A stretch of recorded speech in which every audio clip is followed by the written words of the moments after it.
وصل لنص الدرج، سمع صوت من وراه عم يقول له: ليش رجعت؟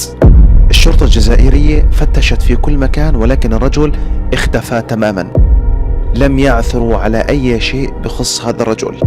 صلوا على سيدنا محمد عليه أفضل الصلاة والسلام. أنا راوي قصة ولست شاهدا عليها. قبل أن نبدأ القصة نذكركم بأن تضغطوا على زر المتابعة واللايك للفيديو حتى تشاهدوا المزيد من قصصنا يوميا. فلنبدأ القصة. في الجزائر في منطقة اسمها وادي السلام، منطقة جميلة جدا فيها طبيعة تجذب السائحين. يعني إذا أنت بتروح لهناك تشعر في راحة نفسية تماما، وكأنك في قطعة من الجنة كما يصف فيها. لكن في منطقة وادي السلام هنالك منزل يعني بصير على واحدة من التلال الموجودة. هذا المنزل هو منزل مهجور من سنوات طويلة، كانت تعيش في أحد العائلات سابقا وغادرت من هذا المنزل وتركوه. يعني هذا المنزل في المنطقة يطلق عليه روايات بأنه هذا المنزل هو منزل مسكون، أي يعني الجن يعيش في ضمن داخل هذا المنزل، لأنه كانوا يقولوا سابقا أن كل من دخل إلى هذا المنزل كان يشعر ويسمع أو يحصل معه أشياء غريبة جدا. وبيوم من الأيام قرر واحد من أهالي المنطقة أو الأشخاص الجزائريين الشباب المندفعين اللي اسمه ياسين أنه يثبت للعالم نظرية أنه هذا الإشي عبارة عن خرافات، أنه هذا الإشي مش موجود. وطبعا في كتير من هاي الأشخاص التي لا تؤمن بوجود الجن ولا تؤمن بوجود هذه الأمور، ولكن الجن موجود ومذكور في القرآن. والجن هم كما قلنا سابقا هم جيش سيدنا سليمان عليه السلام. والجن نوعين، في جن مسلم وجن غير مسلم. والجن حتى يعيش بيننا في البيوت أيضا، هم يسكنوا في البيوت لكن لا يؤذوك ولا تراهم ولا يروك. فالمهم يا سادة يا كرام، بيوم من الأيام قرر هذا الشاب ياسين يدخل إلى هذا المنزل ليثبت نظرية أنه ما في شيء. وفعلا هذا الشاب تحزم وأعلن التحدي أنه سينام في هذا البيت لليلة واحدة، ويثبت لجميع العالم أنه كل ما تسمعه وكل ما يحصل هو عبارة عن إيش؟ عن روايات كاذبة. والله المهم يا سادة يا كرام، هذا اللي اسمه ياسين حمل حاله وتوجه إلى المنزل مع غروب الشمس. ولكن أول ما دخل إلى المنزل كانت الأمور طبيعية جدا. المنزل عبارة عن طابقين.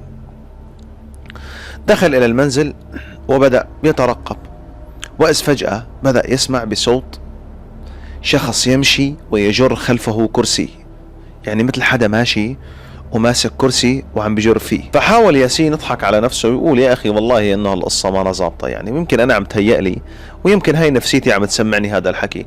فقرر إنه يتغاضى عن الموضوع. لكن بعد شوي الابواب صارت تنفتح وتتسكر. طبعا ياسين لما دخل كان معاه كاميرا تصوير عم بيصور فيها الامور اللي عم تحصل معه. هون ياسين بدأ انه يخاف وبدأ يشعر في الخوف، وقال انه ممكن اصبر شوي، ممكن ضل شوي، ما راح اغادر، راح اضل، ما راح اضل. وفعلا يا سادة يا كرام، ياسين قرر انه يستكشف ويطلع ويشوف الطابق الثاني ليلحق مصدر الصوت. ياسين اول ما غادر وبده يطلع على الطابق الثاني، وإذ فجأة بيسمع صوت وراه عم بيقول له: ليش غيرت مكانك؟ ياسين هون بيلتفت خلفه ما بيلاقي اشي، بيرتعب، وفعلا بصير الموقف مرعب جدا. ياسين بيحاول انه يطلع لفوق، ما بيشوف اشي، لكن بتضل الاصوات موجودة. وهو عم بيصور بالكاميرا بيحمل حاله بده يغادر، واول ما يفكر انه يغادر بصير معاه اللي صار. ياسين ابي يختفي تماما من هذا المنزل. بتجي الناس تاني يوم على البيت والشرطة، ما بيلاقوا ياسين، بيلاقوا الكاميرا فقط موجودة تبعت ياسين. ياسين اختفى من المنزل وكأنه لم يكن، وما في حدا بيعرف وين ياسين راح. الشرطة دورت في الأماكن القريبة، في الأماكن البعيدة، في الطابق العلوي، في الطابق السفلي، ولكن لم يكن هنالك أي أثر لياسين. آخر ما وجدوه على كاميرا ياسين هو صوت صراخ من ياسين، وكان يركض يركض ويركض ويركض ويصرخ. ومن ثم وقعت الكاميرا واختفى صوت ياسين، واختفى ياسين معها. وعلى هذه الأساس سردنا لكم هذه القصة. شاركونا في التعليقات ما رأيكم بالذي حصل مع ياسين. هل حقا ممكن أن تكون قصة حقيقية، أو هي رواية من روايات الأجداد ليخيفوا فيها الأطفال؟ شاركونا في رأيكم في التعليقات. لا تنسى أن تضغط على زر اللايك والمتابعة. كل الحب والاحترام. إذا كنت من الجزائر فنحن بنحبكم بزاف ونحبكم برشا برشا. حياكم الله.